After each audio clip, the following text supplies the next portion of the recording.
Hey guys, how's it going? Welcome back to another advanced Excel data visualization class. I'm really happy to have you here as this will be a huge tutorial because I'm going to show you how to create an automated control chart in Excel with a data simulation built on top. Now this tutorial is an amazing training to level up your overall Excel skills as we cover a broad range of techniques like advanced chart design, dynamic chart ranges, and data simulation with Excel VBA all in one tutorial. Before we dive deeper into this topic, don't forget to download the worksheet for this tutorial on excelfind.com, your #1 Excel resource platform out there. The first part today will be the creation of this automated control chart down here, which is probably the reason why you clicked on this video. This chart allows you to define a target value and 2 deviation limits, and as soon as a data point in your data series surpasses these limits, they are automatically highlighted, either yellow if it surpasses the warning deviation limit, or red if the data point passes the critical red line. We will build this chart with a static dataset at first, and then in the second part I show you how to make the chart range dynamic, so that as soon as you add a new data point, this data point will be included in the chart as the chart range is dynamically expanded. And for both these parts, no VBA is required. The only VBA we're gonna need in this whole worksheet is for the third part, which is this amazing data simulation module up here. Here I'm gonna show you how to set up a normal distribution with your parameters of choice, and then take this distribution and randomly create new data points from it and add them to your data series. So for example, we can increase the standard deviation right here, and that means the next simulated data points will have a bigger variation and are more likely to surpass the limits. If we reduce the standard deviation now, the process will be a lot more stable. We can also simulate a level shift by changing the mean. Now all the new data points swing around our upper warning deviation line, and we get a lot of warnings right here. In case this level shift of our process is something we wanted to have and expected, we can simply adjust the control parameters, which makes the new data points all fine, but now our old data points obviously produce many warnings and critical alerts. If we want to start over again, we can just hit the restart button and reset the simulated dataset. This tutorial has such a high density of hands-on advanced Excel knowledge that I recommend to watch the whole tutorial first to understand all these techniques in combination, and then rewatch it a second time to apply these techniques step by step for yourself. Without further ado, let's get right into it.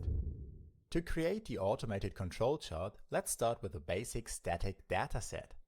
This dataset has 20 data points, and at first we insert a simple line chart so that you can see how this data series looks like. We're gonna make it a bit bigger and adjust the design to make it look more appealing.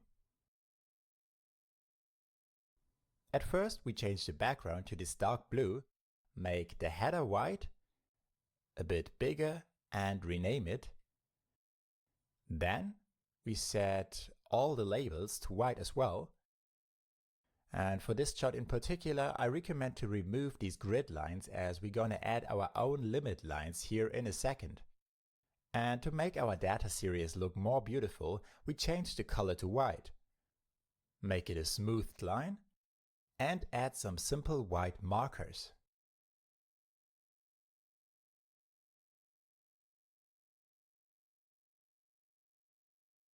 That's it for this basic chart design. Now we're gonna set up the control parameter section.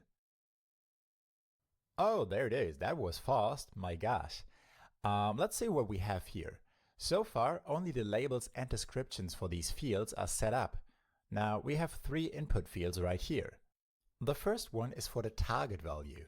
So this is the optimum value that we want to have. And then the second one is for defining the upper and lower limit before we get a warning alert. And then the same for the upper and lower critical limit. So let's enter some values here and set up these fields. For the target value, let's take a closer look at our data series, assuming that it is at least on the correct level. Seems like it is swinging around the value 6, so let's also take that as our target value for now. Then we define the warning deviation limit as 2. And 2 here means that the data series is allowed to deviate from the target value no more than 2, either upwards, so the upper limit is 8, or downwards, so the lower limit is 4. And to surpass the critical deviation limit, let's take 4 as the tolerance value here. This limit is surpassed if the data series goes higher than 6 plus 4, which equals 10, or lower than 6 minus 4, which equals 2.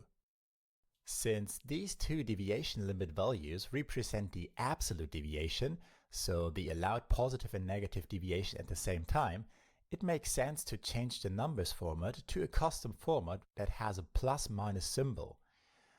Here we got one in the symbol section. Let's copy that and use it to create our own custom. So we put it in there, and up there we see how this will look for a sample value. Beautiful. Now every time we change it, it will stay in this format. For the sake of completeness, we format the target value cell in a similar style, but without the additional symbol, just like this. Now that we have set up the section, let's bring these control parameters into our chart. For that, we will add 4 additional data series, 1 for each deviation limit, starting with the lower critical limit, then the lower warning limit, the upper warning limit, and the upper critical limit. For the lower control limit, we insert the formula that I already mentioned. So we reference the target value and subtract the critical deviation limit. We want to have absolute references here, so we need $2 for each cell reference. The shortcut for this is F4. Then we copy this over to the lower warning limit data series and change the second reference to the warning deviation limit parameter. For the upper warning limit, we simply replace the minus symbol with a plus symbol. And for the upper critical limit, we change the reference back to the critical deviation limit parameter up there. And now, since all references here are absolute references, we can click here to auto-complete all data series, and the values will stay the same within each data series. Pretty straightforward actually. Now that these additional data series are set up, we can click on our chart and expand the chart data range to include these additional data series. And there they are, right in our chart. The design of these lines now should on the one hand reflect the type of limit displayed, so let's make this upper critical limit line red. On the other hand, we don't want these lines to be too dominant, so let's make it a dashed line to set the focus on our actual data series. I see we also have some markers for these lines. Let's quickly remove them for all the lines. And now we can proceed with the upper warning deviation line, which we will colorize orange. And then for the lower deviation limits, we use the same respective style and colors.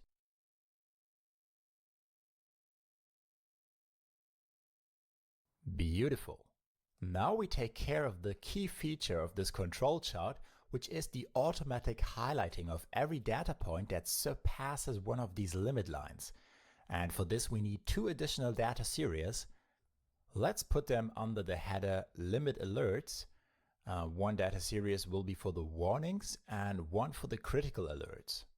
The big question is, what do we put in here? Because we need something that only outputs relevant values if the actual value surpasses these deviation limits. And we have to keep in mind that if a data point surpasses the orange warning limit line, it isn't necessarily a warning, because if it also surpasses the critical red line, we want a critical alert to be displayed and not a warning. That's why we have to start with defining the critical alert data series first. And then, depending on these values, we can then define the warning alerts. For the critical alert formula, we use the if function and check if the absolute value of the difference between the actual and target value is bigger than the critical deviation limit. By using the abs function, we make sure that both negative and positive deviations are covered at the same time. Now, if we have an absolute deviation that is bigger than this defined critical deviation limit, we want this cell to simply display the actual value of this data point. Otherwise, we set it to 0 for now. We're gonna change that 0 into something else later, but for the first setup, we need a 0 right here. If we then use the autocomplete feature to fill the whole data series, you see now all values are 0 except for the one data point that surpasses the critical deviation limit with a value of 11. That's perfect. Now we can define the formula for the warning alert data series. And in this if statement, we now need two logical tests. So let's use the AND function to make sure that multiple conditions have to be met at the same time. The first logical test checks what the value of the critical alert data series is, because if we already had a critical alert here, we cannot have a warning alert at the same time.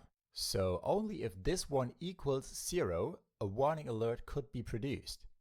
The second condition now is similar to what we already had in the critical alert formula. We simply check if the absolute difference between the actual and the target value is bigger than our warning deviation limit this time. If that is the case, we want the actual value to be displayed here, and if not, we put a 0 in here. Perfect. As you see, we now have a lot of zeros in here, and the only data points that are not 0 are these that are between the warning and the critical deviation limit. And now it's time to include these two data series into our chart. They are added as simple line charts, and that's totally fine, because this is the chart type we need them to be. Now, to transform this into the automated control chart, we need to apply some formatting to these data series. Let's start with the warning alert line, and for that we open the formatting area. The key for our final design, where only the deviating data points are highlighted, is the use of markers. So we go to the marker options here and set it to built-in, because that allows us to customize these markers regarding their type and size. We use round markers and increase the size to something like around 16 should be good. And then we set it to no fill and change the border into a solid line with this orange color and a line width of 2.5. To increase the highlighting effect, we add a glow effect here. Set it to the same color with the size of, let's take 10, and a high transparency value of 75. You see, at the moment we have many elements in this data series that we actually want to get rid of, which are of course the lines, we don't need them, and the 0 value data points. To get rid of these lines, the simple solution is to set the line to no line. Easy. So now these wanted highlighting data points up here already look beautiful, and we only have to remove these data points at the bottom, which we will do in a second. First, we apply the same style formatting to the critical alert data series. So we go through the same steps here, set the marker options to built-in with a circle and a size of 16, again no fill, and this time a solid line with the color red and a line width of 2.5 again. Then for the glow effect we use red for now, and again set the transparency to 75%. Last but not least, we set the line of this line chart to no line, and there we go. The upper area is now perfectly set up. We only have to remove the bottom 0 value data points. The solution for not displaying certain data points in any chart is, you might already know it, setting these data points not to 0, but to an error value. If a data point has an error value, it will be left out in the chart because there's nothing that could be displayed. So all we have to do now is to adjust the formulas of both data series and replace the 0 with an explicit error value. I personally always use the NA error, which stands for not available. We hit enter and instantly see the first data point has been removed successfully. So let's do autocomplete to apply these changes to the whole series. And now all critical bottom values are gone for our chart. Beautiful! We kinda messed up the warning alert series though, because now we have a lot of unwanted errors there. But that's easy to fix. The reason for this is we currently check if the critical alert data point is a 0. And of course, if it is an error instead, this will give us an instant error here as well. So we have to change the first logical test into the isError function applied to the respective critical alert cell. And then we also change the 0 here to an NA error. Use autocomplete, and there we have our warning alert data points back in here. Amazing. That's the whole trick for this automated control chart. Now we have a beautiful chart that highlights all deviation values correctly without the need for us to do anything manually. As a side note, you might ask yourself, why didn't we put these error values in the formula right away? The answer to this question is, this way we wouldn't be able to format the whole data series correctly because we wouldn't have seen it completely. And that's the reason why we needed that extra step. Now, to demonstrate you why I call this automated, we now can control everything in this chart with these 3 control parameters up there. If we, for example, increase the warning deviation limit to ±3, you see the orange line moves in the chart and the highlighting alerts adjust automatically. If we reduce it to 2 again, they highlight everything correctly. We could also make this limit more tight, and now we have an extra warning popping up at the end of this series. And in the same manner, we can also move the critical deviation limit lines, of course, either making them tighter or increase their tolerance value tremendously, and suddenly the one critical alert is reduced to become a warning alert, as the exact value 11 is not bigger than the target value plus the critical deviation limit.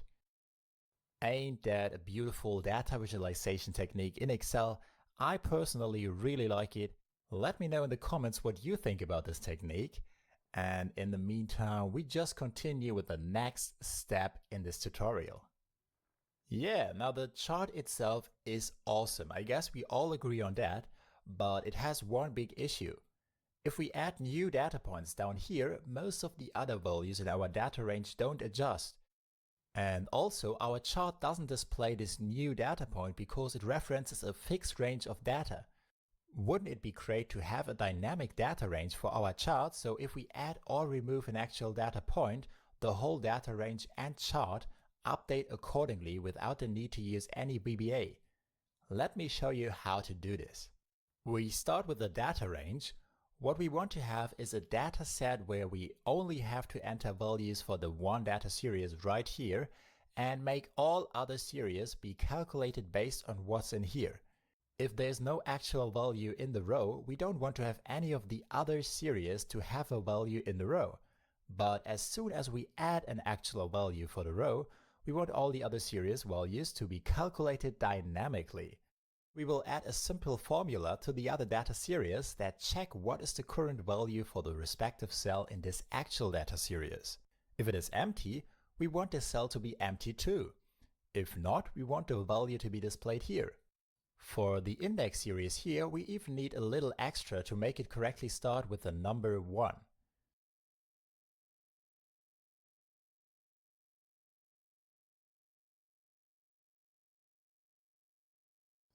Now apply this new formula to all rows, and it perfectly displays the original values but in a dynamic way. And to allow more rows to be added dynamically, let's drag this formula down to cover a potential range of 1000 data points for now. You see, all these cells are empty because there's nothing in the actual value column.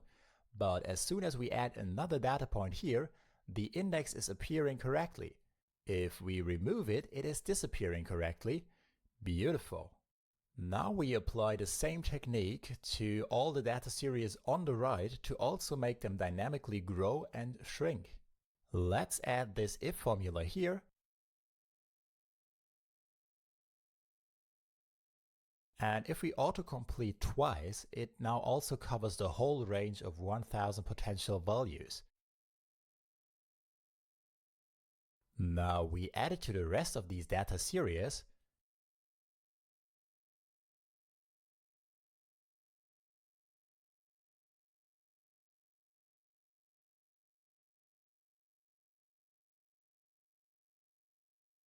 And once that's done, we select the upper row and use autocomplete to track it down completely so that it covers the range of 1000 potential values. And what we have now is a fully dynamic data range that grows and shrinks as we add or remove data points in this actual value column. One last adjustment you can do is if you don't want to have all these arrow values displayed here, but only the relevant alert cells, you can apply conditional formatting that checks if there's an error in the cell.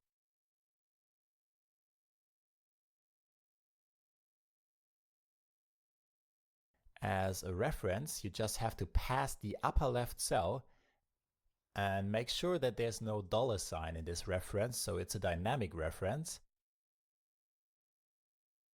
And if that condition is true, we want the text color to be white instead of black. And now this looks a bit cleaner. The next crucial step now is to make the chart range dynamic, so that in case our data range grows or shrinks, the chart dynamically references the full data range. At the moment, the chart references the data range with absolute cell references. So if we open the data source selection, we can see these fixed cell references in here. Now we need to replace them with something that is more dynamic. For any sort of dynamic referencing, there is one powerful Excel function not many people know about actually, but you definitely should know about it because this function is simply amazing if you ask me. To quickly demonstrate to you how this function works, I'm gonna use this empty column to dynamically reference the actual value column and put it out here. The function I'm talking about is the offset function. It has 5 parameters in total, but for our purpose we only need to fill in 2 of these. The first argument is called reference, and what you need to put in here is the starting cell for our dynamic range. So we select C17, and then we could enter something for the arguments rows and columns to create an offset, but actually we don't need that. What we do instead is we skip these by simply entering commas and jump right to the height parameter. Whatever number we enter here, this will be the height of the range this formula will spit out, starting with the first reference that we just inserted. So right now, the value we need in here would be a 21. So since we want to have this dynamic, we don't enter the number directly, but instead we use the count function to count the numbers of values that currently are in this column. We pass the whole range of our 1000 potential values from C17 to C1016 to this function. So in the current state, this count will return the value 21, and thus referencing our current range perfectly. There it is. Let's add some additional values, and you see the offset formula dynamically references the exact range of available values. Let's remove this formula from here again, because we want to somehow use it in our chart. Now the clean way to do this is not to directly enter this formula in the chart source data reference, but instead to define a named range with this formula that can then be easily referenced in our chart. Let's open the name manager that you find in the Formulas tab. We're gonna add a new entry, and what's a bit unfortunate is that we need to define a named range for every single data series in here, because otherwise it doesn't work. The chart can't handle a named range with all data series at once, so it is a bit of work, but it is necessary. We start with the actual value data series range. Simply call it actual value, and down here where it says refers to, we enter the offset formula that I just showed you before.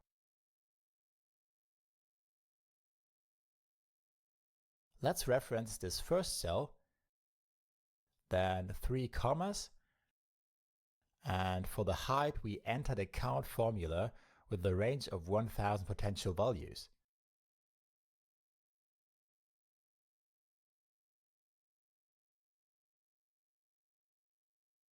After hitting enter, there it is. To make sure that the reference works correctly, what you can do is just click on the formula itself down there, and the current reference will be highlighted in the sheet. As you see, it does exactly what we want. To accelerate this process of defining the names for the additional 6 data series, we can simply copy the formula from here and reuse it. So to set up the named range for the lower critical limit data series, we just insert the copied formula, and we can leave the count formula as it is. The only thing we need to change is the first reference in here from C to D. And if we now hit the OK button, you see this new named range now references the correct data series with all its data points dynamically. Let's repeat that exact same process for the remaining 5 data series. You should always check if you have set it up correctly by clicking into this reference field down there. So you see, it is not that big of a deal actually, but pretty repetitive. And we only have to do this multiple times here because we have so many data series in this chart. For a more regular chart with only a few data series, it will be a lot less work, obviously. Once we are set and done, we can now reopen the chart data selection window. And now all we have to do is for each data series that is referenced here, click on Edit. The series name reference can be left as it is. We only have to replace the absolute cell reference with the name that we just defined. So let's select it and replace it with the name of the respective dynamic range.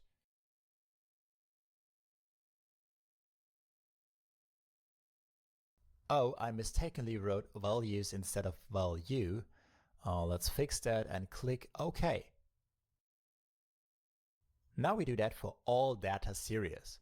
So let's change the LCL reference to the name LCL, the LWL reference to the name LWL, and so on and so on. You see, this becomes much easier if you name your ranges exactly like the data series title, because if you do it that way, you don't have to remember anything.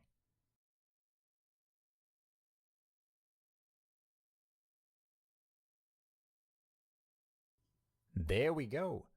We now transformed our automated control chart from a static to a fully dynamic chart.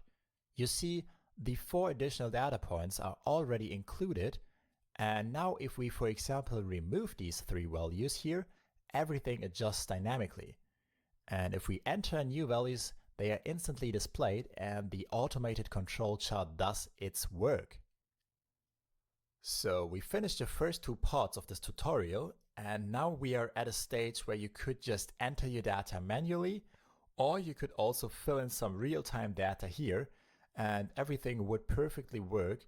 But what's also really interesting and useful is doing simulations for your data to see what results certain process parameters and control parameters would produce. And ladies and gentlemen, that's exactly what we're gonna do in this 3rd part of the tutorial.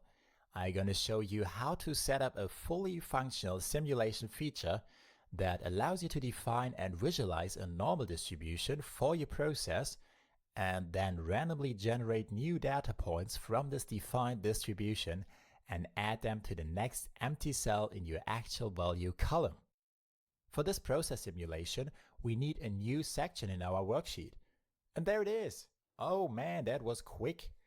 Not much in here so far besides the header and 2 input fields for a mean and standard deviation value. Let's enter some sample values for these 2 parameters that approximate the process our current data represents.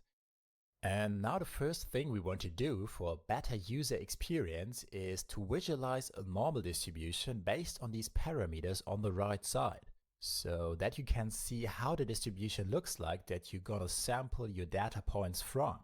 Knowing how to plot a normal distribution from these parameters in Excel should be basic knowledge if you do statistical analysis or any sort of simulation.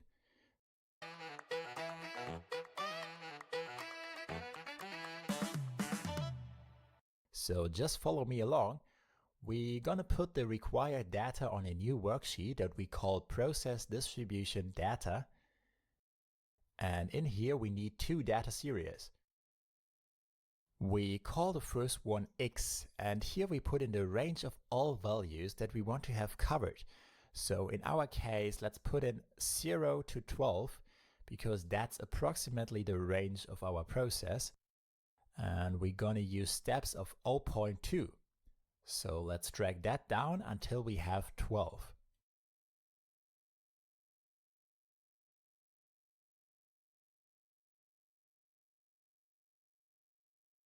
And the second data series is P, and this stands for the probability density for each respective X value. To compute this value, we use the norm.dist function in Excel, where we simply enter the X value.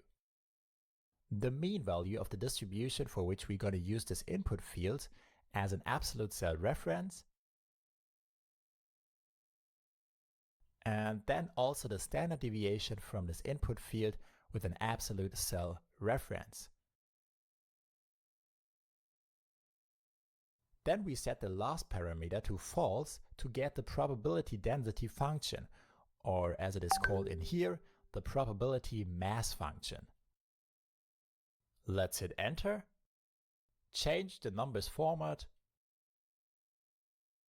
and use autocomplete to fill the whole data series. To visualize these data, we then insert a simple line chart. And there you see the beautiful normal distribution for the given parameters. We add the X data series as the labels,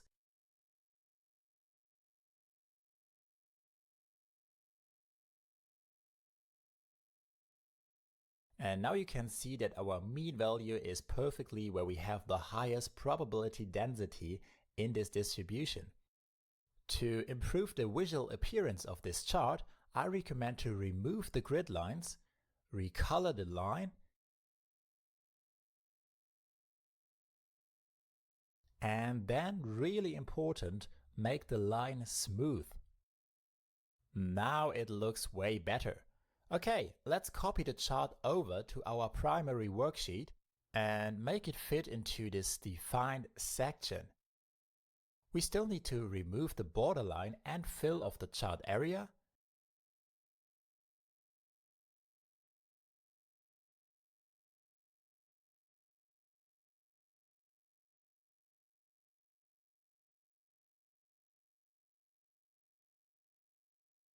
Let's adjust this also a little bit.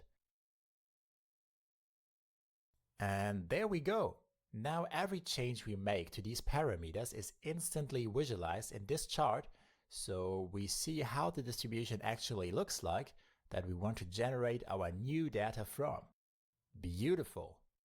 For the actual process data simulation with Excel VBA, we now need to take these two values and the respective normal distribution, generate a new data point, and find out where is the next empty cell in our data range so that we can add it into the cell like this.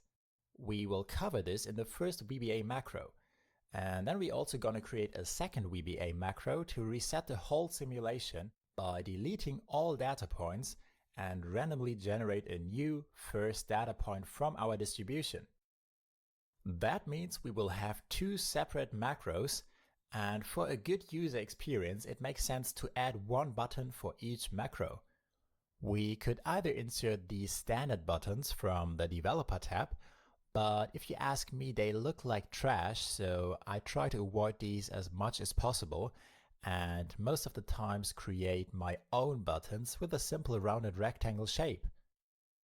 As the last step before we write the macros, we need to define three named cells so that we can easily reference them by name in the VBA script. The first one is the actual value header cell, which is the cell with the name of the data series.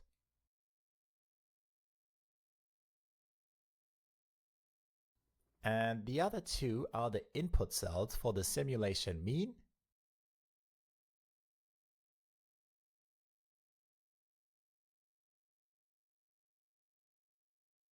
and the simulation standard deviation value.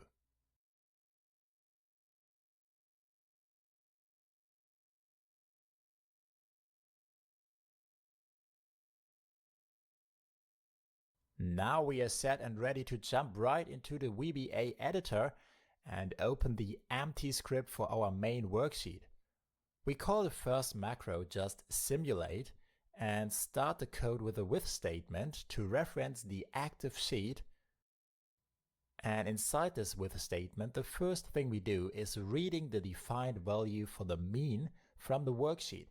So let's write .range with opening brackets. Then we pass the name that we just defined for the cell and grab this cell's value. And then we do the same for the standard deviation. Now we have both these values available in here. After that, we add another with statement to reference the cell with the data series header of the actual value data series, because all operations that come now will be based on this cell. At first, we're going to check where we have to enter the simulated value, so what is the next empty cell. If the first cell in our data range is empty, which is the cell right below the header cell and can be referenced with the offset function, then we insert a simulated value from the defined normal distribution into the cell. To simulate the value, we use the inverse norm distribution function, which is called norm_inf. And this function expects a value between 0 and 1. This is the part where we create the randomness by putting in the rand function, R&D function, that generates a random value between 0 and 1. And then this norm_inf function takes this linear random value and maps it to the respective actual x value in our defined normal distribution with a given mean and standard deviation value. I honestly don't want to make this a statistics class, so I won't go into further detail here, but yeah, that's how this formula roughly works. In case the first cell is already filled with a value and maybe some cells below as well, we have to find the next empty cell. The way we approach this is to find the last cell that has a value at the bottom of the data range. We can jump there with the AND function and passing XL down as parameter.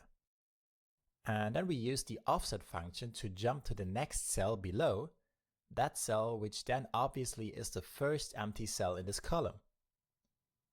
And we set the value of this cell by using the same formula that we already used above for randomly generating a new data point.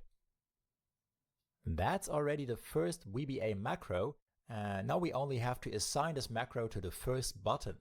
So let's close the VBA editor, right-click on the button and assign a macro. And now every time we hit that button, we generate new data with every single click.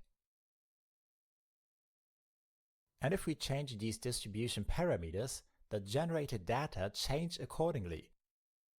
With a very low standard deviation, the process will be really stable and barely produce any warnings or critical alerts at all. And if we set it really high to, let's say, 3, this process goes nuts and produces a big amount of warnings and critical alerts. The second macro to reset and restart the whole simulation is actually pretty simple. Again, we start with a with statement to reference the active sheet. Also, we read in the mean and standard deviation value from the worksheet at first. Then we grab the cell address of the first data cell by referencing the header cell using the offset function one cell down, and then access the address property. After that, we're going to use that address to define the range of all potential data and clear the content using the clear content statement.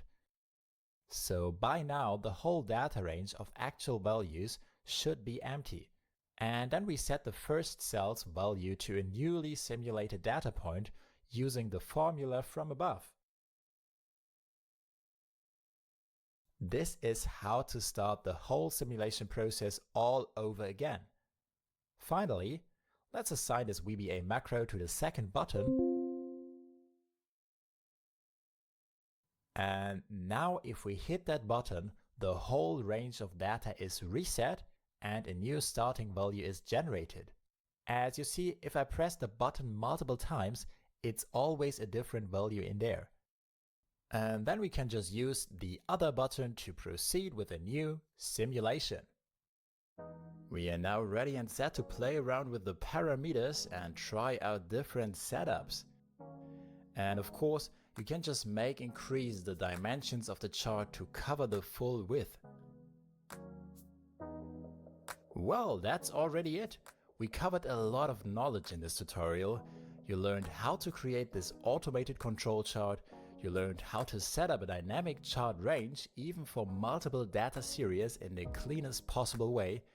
And you also learned about creating your own simulation macro and visualization in Excel VBA to dynamically generate your own random process data. I hope you enjoyed it. Let me